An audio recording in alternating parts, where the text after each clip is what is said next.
반야바라밀다 심경관자재보살이 깊은 반야바라밀다를 행할 때 오니 공한 것을 비추어 보고 온갖 고통에서 건너느니라. 사리자여, 색이공과 다르지 않고 공이색과 다르지 않으며 색이고 공이요 공이고 색이니 수상행식도 그러하니라. 사리자여, 모든 법은 공하여 나지도 멸하지도 않으며 더럽지도 깨끗하지도 않으며 늘지도 줄지도 않느니라.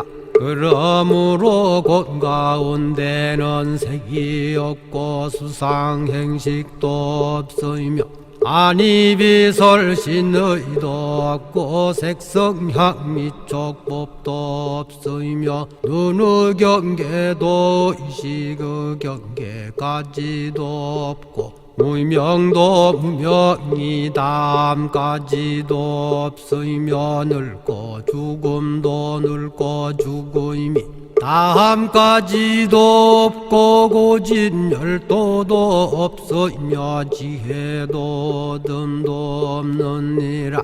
얻을 것이 없는 까닭에 보살은 반야바라밀다를 의지함으로 마음에 걸림이 없고 걸림이 없으므로 두려움이 없어서 뒤바뀐 헛된 생각을 멀리 떠나 완전한 열반에 들어가며 삼세의 모든 부처님도 반야바라밀다를 의지함으로 세상의 깨달음을 얻느니라. 반야바라밀다는 가장 신비하고 밝은 주문이며 위 없는 주문이며 무엇과도 견줄 수 없는 주문이니 온갖 괴로움을 없애고 진실하여 허망하지 않음을 알지니라. 이제 반야바라밀다주를 말하리라.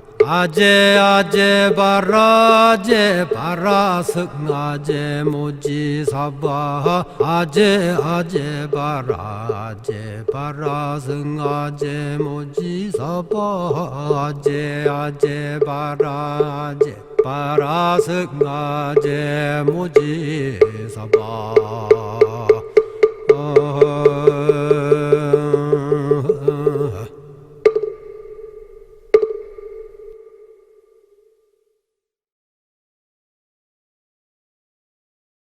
반갑습니다, 부부 여러분.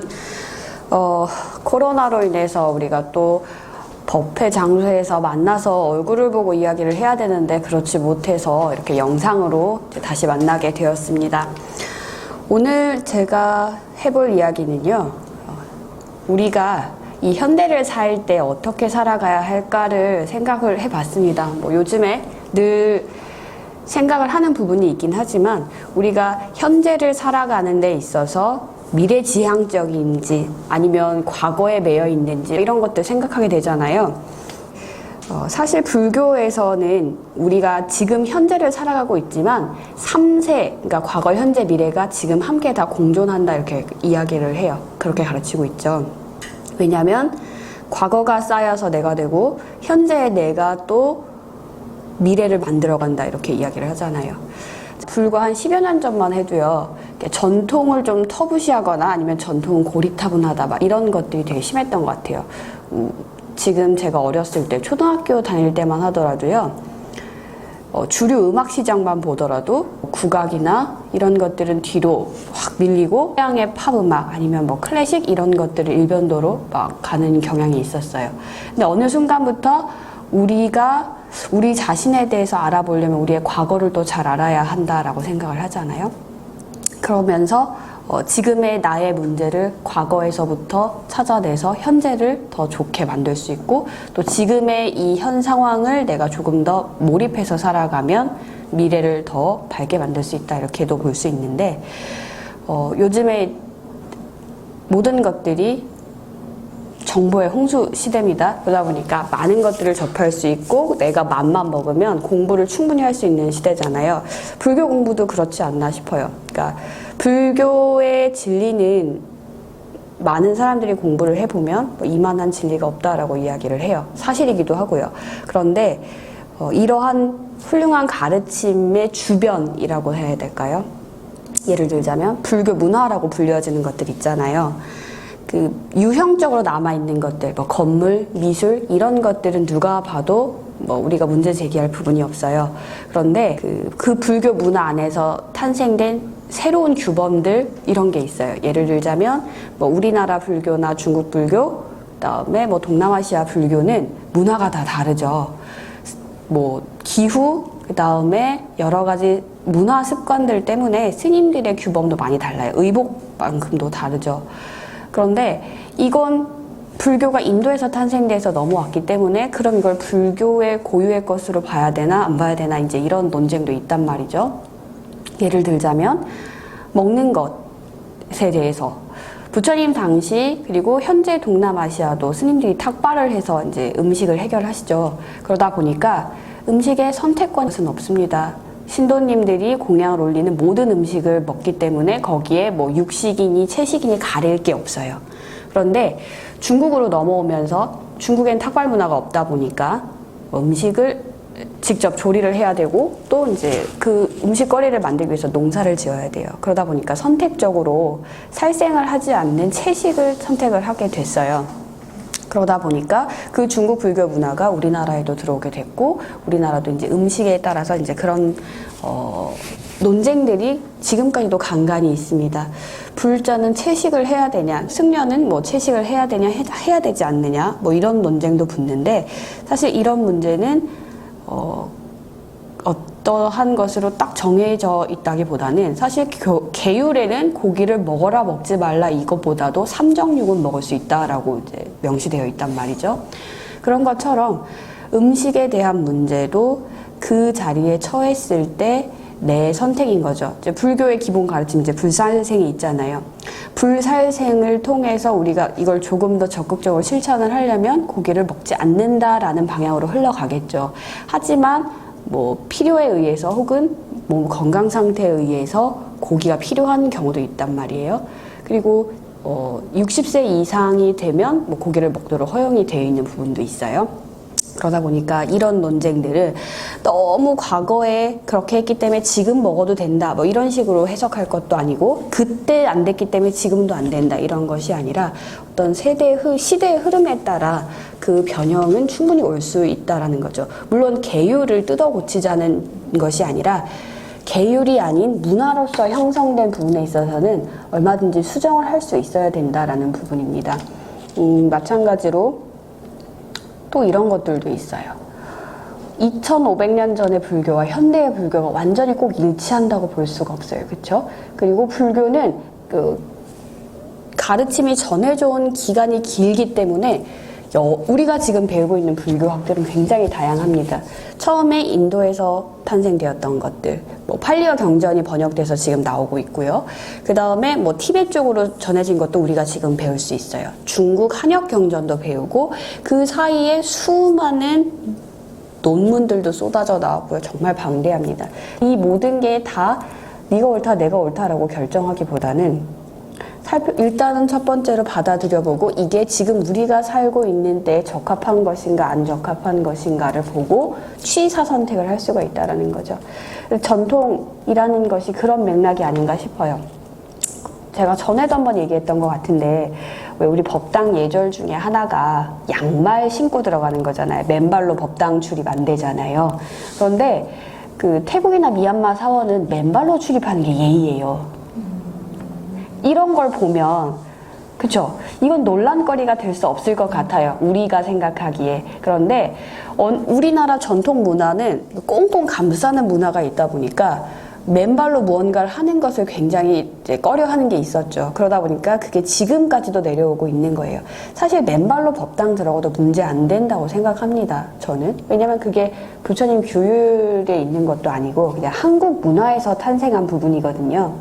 그래서 이제 이런 걸로 저하고 이제 연세가 많으신 스님들한테 이런 이야기를 하면 그럴 수도 있지라고 받아들여 주시는 분도 있지만 말도 안 되는 소리 하지 말아라 하는 세대 차이도 느껴요. 사실 지금 우리 노보살님들 시리가 주책이네요.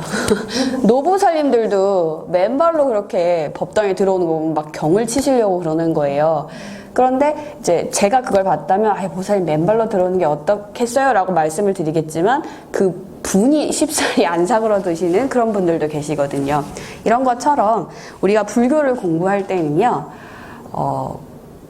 무엇이 원류이고 무엇이 파생된 것인지 이런 것도 좀 잘 구분해 봐야 될 필요가 있는 것 같아요.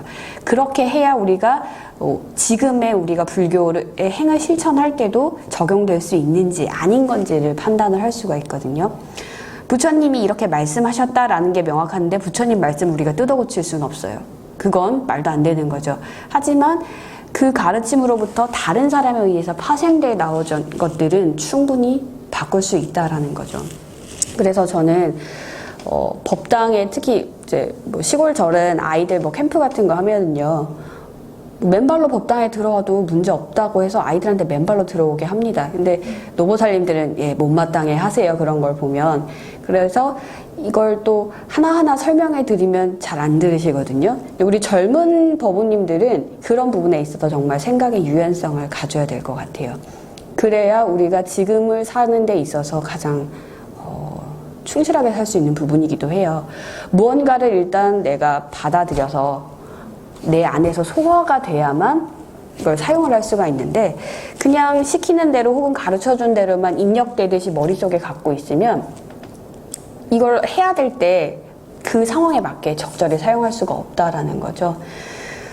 여러 가지들이 그렇게 나타나는 것 같아요. 의복 문제, 뭐 양말도 그렇고 먹는 것도 그렇고 이런 문화에서 오는 모든 것들은 자, 조선시대와 지금의 대한민국이 다른 것처럼 조선시대 살던 스님들과 대한민국 현재 사는 스님들, 불자들의 삶도 많이 바뀐 거거든요.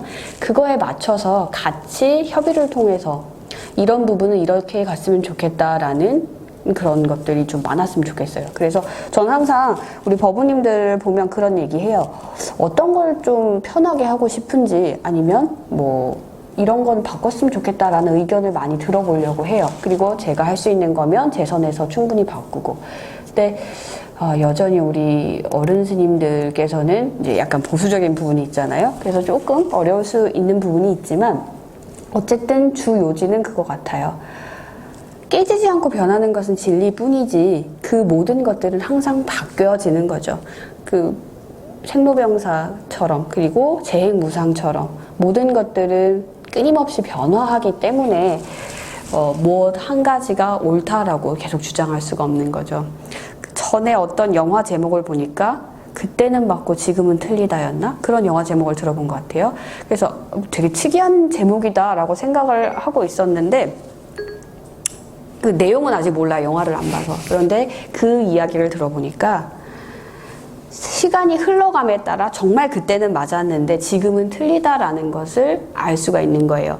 지금 요즘에 한참 젠더 이슈가 있잖아요. 작년부터 뭐 미투부터 시작해서 그런 것들이 많았는데 자, 과거의 대한민국에서는 이제 여성의 지위가 좀 낮다고 보여지니까 함부로 이야기하는 거, 뭐 예쁘다, 뭐 오늘 뭐 몸매가 좋다, 뭐 이런 말들을 그냥 서슴없이 막 했었던 시절이 있어요. 그런데 요즘에 어때요? 그런 말 함부로 했다간 정말 문제되죠. 이런 것처럼 그때그때 바뀔 수 있는 것들이 정말 많습니다. 그래서 그때는 그랬고 지금 이랬다고 해서 그걸 마음이 바뀐다고 해서 비난받을 것이 아니라 조금 전에도 말했지만 부처님의 진리는 쭉 그대로 가는 거예요. 하지만 거기에서 파생되어져 나오는 견해들은 시대에 따라서 달라질 수가 있어요. 그래서 우리는 이 시대에 맞게 부처님의 견해를 새로 재해석해서 공부할 필요가 있다라는 거죠. 그게 참 어려운 부분 중에 하나입니다. 왜냐하면 그만큼 내가 불교 원래 교리에 충실한 이해가 있어야 되고 그걸 바탕으로 이렇게 해도 되겠다라는 결론이 나와야 되는 거니까요. 그래서 늘 생각을 하게 됩니다. 어렸을 때는 또 이런 게 있어요. 난 이것만 하면 죽어도 이것만 해야 돼 라는 뭐 그런 게 있잖아요. 그런데 저도 이제 나이를 한 살 한 살 먹으면서 받아들여지는 것들이 어렸을 땐 정말 이해 못했던 어른들의 행동을 지금은 아 그럴 수도 있었겠구나 하는 정도까지의 이해력이 생기더라고요. 물론 그때 느꼈던 그 부당함을 나도 똑같이 행사해서는 안 되는 게 맞아요. 하지만 어느 순간에 이럴 수밖에 없었던 상황도 이해가 되고 그리고 그렇기 때문에 나는 그런 행동을 하지 말아야겠다라는 어떤 타산지석의 가르침도 있는 거고요. 그래서 우리는 불교에 대한 공부를 교리에 대한 것뿐만 아니라 그 역사적인 것도 같이 이제 봐야 되는 거죠. 이때 당시에 불교가 어떻게 왜 문제가 생겼는지, 특히 우리나라에서 그 거울로 삼을 만한 것들, 뭐 고려 말기의 그런 불교의 부패한 상황들 이런 거 공부 열심히 해둘 필요가 있습니다. 왜냐하면 같은 일을 반복하지 않기 위해서인 거죠. 불교가 우리나라에 들어온 지 학자들이 한 1700여 년 정도로 이야기를 합니다. 정말 오래됐어요. 그러다 보니까 외래 종교라고 말하는 게 오히려 더 어색할 정도예요. 불교가 사실. 우리 문화 곳곳에 오래된 것들의 배경으로 자리 잡고 있으니까요. 자, 그만큼 이제 불교가 굳건하게 그 털을 잡아왔고 이것이 흔들렸던 때는 조선 왕조로부터 시작을 해서 뭐 구한말, 일제강점기 이런 때였는데 지금 이제 우리는 좀 다른 모습을 취해야 되지 않을까 싶어요. 우리 법우님들도 마찬가지지만 제가불자들의 역할도 커진다는 거죠. 스님들이 예전처럼 산속에서 수행만 하는 시대도 아니고 적극적으로 사람들한테 다가가서 불교의 가르침을 전하면서 뭔가 좀 더 능동적인 형태로 바뀌어졌죠. 스님들도. 뭐 유튜브 활동하시는 스님들 보면 여러 체험도 하시고 그리고 유명한 법륜 스님 뭐 증문즉서를 통해서 중년 세대에 꽉 막힌 뭔가를 풀어주시는 것도 하시고 그런 것처럼 우리 젊은 불자님들도 스스로 불자로서 한 사람의 포교사가 되는 거죠. 뭐 종단에서 정식으로 포교사 고시 받아서 포교사 이런 거 말고도요. 내가 이 불교의 가르침을 배워서 해보니까 좋았다. 그렇다면 내가 힘들었을 때 느꼈던 어떤 감정을 누군가 겪고 있다면 이런 방법으로 가르쳐 줄 수 있지 않을까, 도와줄 수 있지 않을까 하는 것. 그게 바로 정말 포교인 거거든요. 그래서 우리가 지금 시대를 살아가는 것에는 현재의 충실함과 과거에 대한 공부 이것이 있으면 우리의 미래는 자연스럽게 밝아지지 않을까 뭐 이런 생각을 합니다. 사실 이번에 코로나가 갑자기 또 이게 상태가 심각해지면서 오늘 고속도로 차량 이용수가 뚝 떨어졌다고 해요. 그럼에도 이제 뭐 다니는 사람은 다니고 있고 한데 자 이런 위기에 있어서도 우리가 마음을 모아서 하지 않아야겠다라고 했을 때는 정말 안 다녀요. 지금 오다 보니까 이 주변에 사람 정말 없죠. 네, 그만큼 우리가 위기를 극복해야 하는 데는 또 우리가 힘을 합쳐야 되는 게 있습니다. 서구의 영향을 많이 받아서 우리나라는 어느 공동체 문화에서 어느 순간 개인주의 문화로 많이 바뀌기 시작했어요. 특히 우리 세대가 더 그런 것 같아요. 하지만 그 개인주의라고 하는 것은 개개인을 서로 존중하는 것 위해서 공동체를 또 아예 떠날 수는 없어요. 왜냐하면 만약에 내가 혼자 살고 있는데 강아지를 키운다고 해봐요. 자 그러면 내가 어딜 가야 되는데 강아지를 데리고 갈 수가 없어요. 이걸 맡아줄 수 있는 사람은 뭐 1시간 거리 이상에 떨어져 살아요. 자 이러면 가장 가까운 사람이 이웃이거든요. 그게 이웃 공동체라는 것이 되는데 그렇기 때문에 우리는 항상 불신보다는 일단 누군가를 받아들여주고 믿는 것도 시작을 해야 되는 거죠. 사실 내가 내 속이 꽉 차 있거나 그리고 자존감이 높은 사람들은 상대방 의심을 잘 안 해요. 그러다 보니까 막 개인주의로 치닫으려고도 하지도 않아요, 사실. 왜냐면 막 나 혼자 있고 싶어 하고 방해받고 싶지 않아 하는 사람은 그만큼 뭔가 상처를 가지고 있다라는 뜻이기 때문에 나부터, 일단 나 상태부터 생각을 해보세요.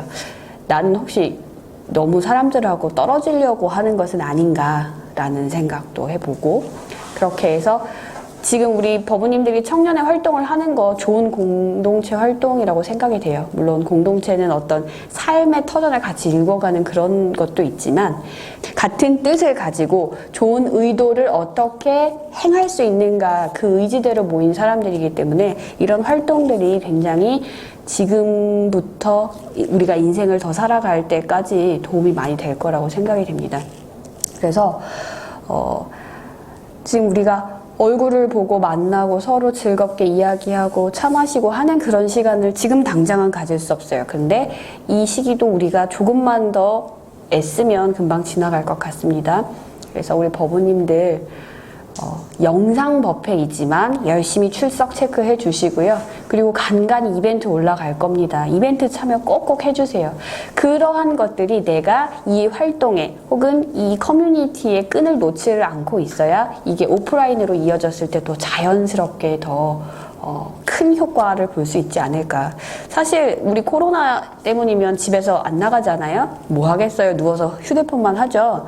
그 하는 와중에 우리 영상 법회에도 출석 체크 꼬박꼬박 참여하셔서 출석왕이 돼보시기를 기원드립니다. 자, 그러면 오늘 이야기는 여기서 마치도록 하겠습니다. 감사합니다.